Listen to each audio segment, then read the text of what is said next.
Item: SCP-1739. Code name: Obsolete Laptop. Object Class: Keter. Special Containment Procedures: SCP-1739 is contained in Containment Sector, located in Site. Experimentation plans regarding SCP-1739 must first be forwarded to the O5 Council for approval. Containment Sector is to be constantly monitored. In the event that any individuals spontaneously appear within Containment Sector, the O5 Council is to be immediately notified. Containment of SCP-1739's primary anomalous effects is executed under Operation Smokescreen. The overseeing Level 4 researcher has primary authority over Operation Smokescreen and reports directly to the O5 Council. The details of Operation Smokescreen are classified to the overseeing researcher and the O5 Council. Description: SCP-1739 is a Dell Latitude D800 laptop. SCP-1739 has proven impervious to all attempts at destruction. An executable file named GoFetchEggs is located on SCP-1739's hard drive. Executing GoFetchEggs opens 3 windowed applications. The first window contains an input field requesting date and time in Unix timestamp format. Only dates between the 1st of January, 2004, 0 hours, 1 minute, and 18 seconds GMT and current time at the time of input are accepted, with all others resulting in an error message. Subjects who enter a number within the correct range will disappear. The second window appears to be a client application for an unknown chat protocol. Users are automatically given the handle branch prime. After subjects disappear, the chat client can be used to communicate with individuals given handles that are variations of the name Isaac. These individuals claim to be Foundation personnel existing in a divergent timeline created by the disappeared subject's temporal relocation to the destination determined by the input Unix timestamp. The divergent timeline is reported to have been identical to this timeline in all respects until the spontaneous appearance of experimental subjects. If such claims are true, SCP-1739 is capable of transporting subjects backwards in time as far back as the 1st of January, 2004. The third window is a computer-generated animation of a dog chained to a doghouse. If a number is successfully entered, the animation changes to display a woman unleashing the dog and throwing a ball into the distance. The dog then runs off-screen after the ball. After a time period ranging from 3 days to 7 months, the Isaac handle disconnects from the chat. At this point in time, the animation changes once more to display the dog running back, with the deflated remains of the ball between its teeth. The dog discards the remains, which fly off screen, while the woman chains the dog back to the doghouse. On the 1st of January, 2004, SCP-1739 spontaneously appeared in Containment Sector, which was previously vacant. Level 3, 1739. Clearance required. Chat log 1739 to 1712. Forward. 3 weeks previously, on the 20th of January, 2014, 10 hours, 30 minutes, and 0 seconds PM GMT, D-20-2314 had inputted a number corresponding to the present time -5 seconds into SCP-1739. Supervising Level 4 Researcher Doctor represents Branch Prime. Isaac 67. Does the Black Moon howl? Branch Prime. Data expunged. Isaac 67. Password exchange protocol is working. Then.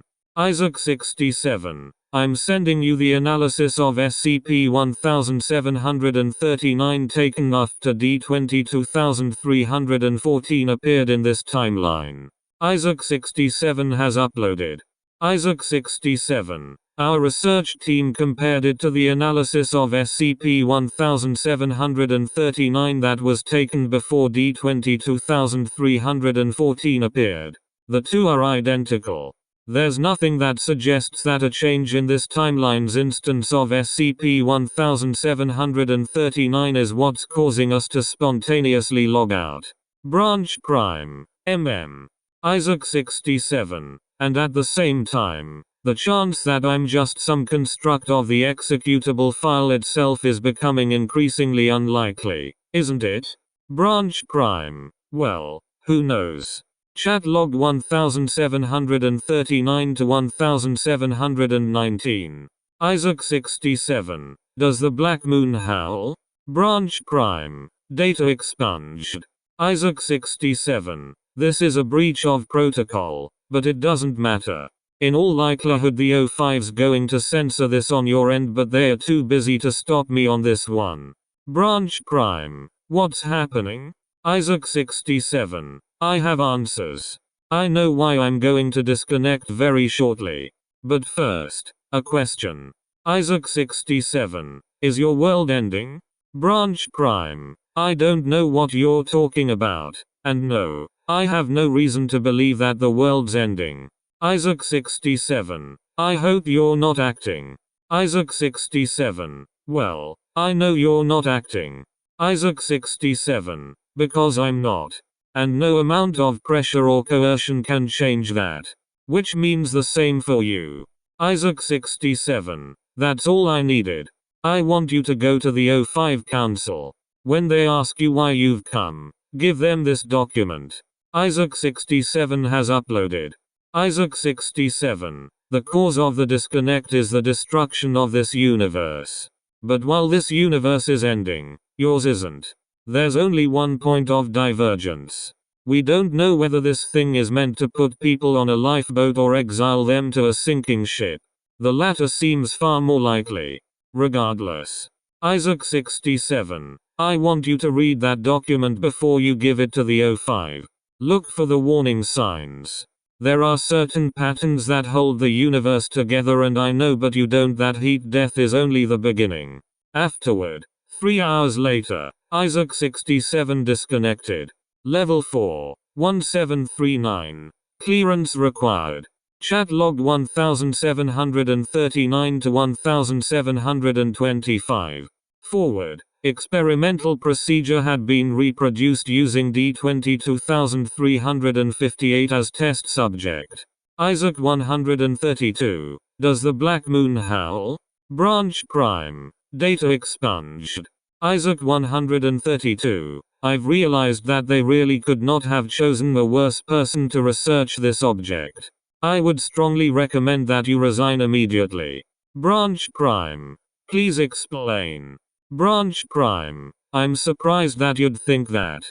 Isaac 132. It's written in glasses of water and daily class F pyramidcation. But don't worry about that. I'm trying to be as private as I can. You already know what I know. Branch Prime. What's your point? Isaac 132. I'm sorry. Isaac 132. And thank you. Branch Prime. For what? Isaac 132. At last, I've found the meaning to life and existence. This entire universe was made for one specific, terrible purpose. I'm about to fulfill that purpose. Isaac 132. SCP-1739 has nothing to do with exile or salvation. The lifeboat sinking ship analogy that the other one proposed is incorrect. SCP-1739's usage is responsible for the destruction of these universes in the first place. Isaac 132. Ultimately, the animation in the third window is the key. It's nothing but a cheeky metaphor for the apocalypse. Branch Prime. What? Isaac 132. Let me explain. Isaac 132. I followed the plan. I knew the warning signs. I used them to see the end coming. It's no natural phenomenon. All signs seem to indicate that what's about to destroy us is actively malevolent. It comes out of time and space and tracks its prey. We can even see where it's last been. The universe that was destroyed in the previous experiment. Isaac 132. The end is the dog. Something incomprehensibly terrible, in both senses of that word. Something that can destroy an entire universe just by passing its shadow over it. Isaac 132. But I could also see that somebody had chained the dog to the doghouse. Branch Prime. Wait. Why is there a problem if the dog is chained? Isaac 132. I'm not quite sure about that question yet. Not that I have the time to answer it. Anyway, I'd guess that either the chains are too weak, the dog is too strong, or there are some things that even chains cannot hold. Isaac 132. But the Foundation has encountered the same problem before, so we can infer what's happening here. We've contained items that can't be held entirely by chains. If we can't completely stop the object from doing something, if the object can find a way around whatever restrictions we place. Isaac 132. Then sometimes the best bet is to take off the chains in a controlled setting, and let the object's anomalous properties manifest where they won't damage anything important. Isaac 132. In this case, the dog is the object in containment. And SCP-1739 is a very elaborate and specifically designed special containment procedure operating on that same principle. Branch Prime. I think I understand. Branch Prime. Upon reflection, that's quite sickening. This device would send people back into the past, creating entire branch timelines. Branch Prime. As sacrificial distractions. To what end? Isaac 132. Thrown balls in a game of fetch to keep the dog's energies in check. Branch Prime. Branch Prime. Well, as an employee of the Foundation, I can't complain. Can I? Isaac 132. You wouldn't complain either way. Branch Prime. Yes, you're right. I am very selfish, after all. Isaac 132. Well, that's not the point. Isaac 132. Somewhere there is a person living in a timeline where SCP-1739 never deposits a traveler from the future. This person very much does not want the mad dog to grow too restless. Your Foundation and your O5 Council should hope that they are existing in this timeline.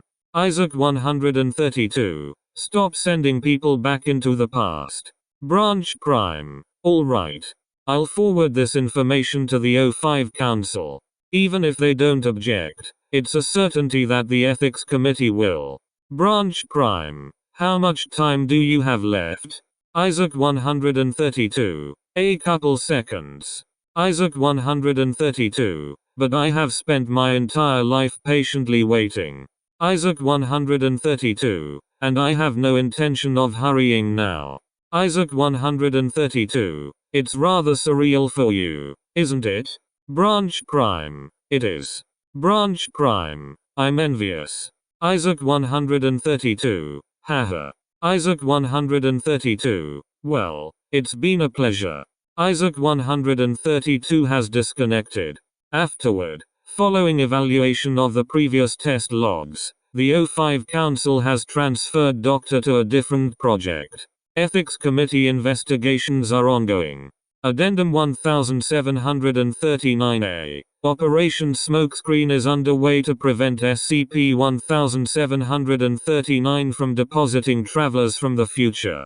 Research regarding SCP-1739's primary focus is to contribute to these efforts. Furthermore, the O5 Council has indefinitely banned any experimentation with SCP-1739 that involves sending travelers to the past.